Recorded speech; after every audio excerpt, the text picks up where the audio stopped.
everyone, John Henry here, slingshotfutures.com, and welcome to the Market Mindset, where we take a look at the psychology behind the moves today so we can better understand tomorrow. And today we're going to take a look at the Dow. Now, the Dow overall yesterday had a very bearish move lower, and at the end of the day, it really just kind of found a balance. We had a hard time continuing back to the downside. They weren't really showing a whole lot of good continuation. So in the overnight session, one of two things is going to happen. Either it's going to be a very bullish overnight session with the market reversing off of its low, or we're going to see continuation after it stagnates maybe a little bit longer. In this case, it broke down and continued lower. So we open up with a gap down. Now that gap down, not a big deal. We're still inside yesterday's price, but notice what happened and why I have this line drawn on here. We broke out of the rising area of support all the way through here, and we came up and tested it to the tick and then found immediate resistance there. Now, the first bounce off of that, very weak bear candle, not really showing a whole lot of, not showing a ton of information. And then the follow-through candle is almost worse, right? We're not getting that good conviction that we want to see. Then we push down and we get a little bit of a different story. We get a break of the lows on a very strong bear drive lower, and that is the ticket that sellers are looking for to jump on the move. It may be a little late to the party, but in this case, there's a good chance of further downward momentum given that breakout. They pulled back to it, found it as major resistance, and are now pushing down. So sellers jump in. We're looking for a selling opportunity to finish the move off for a measured drive down.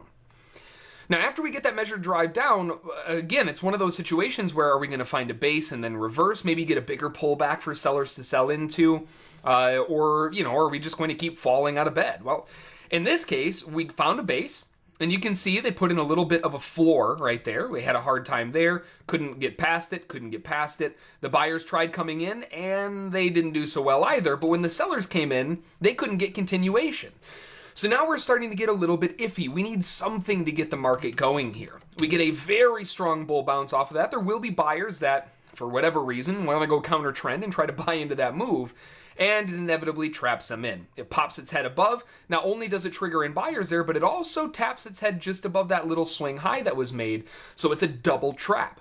Then it turns back down, and now we have buyers that are trapped in. And that is what you need for a breakdown move. And that's exactly what happened.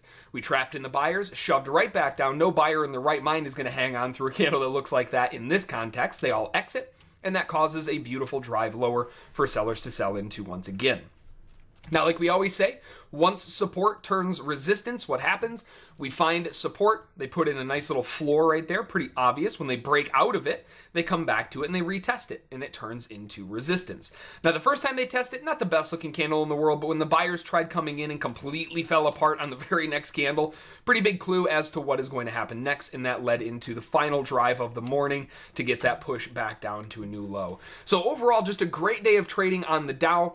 Some of the other markets were relatively slow. Gold had a very nice breakout move, but the ranges were huge.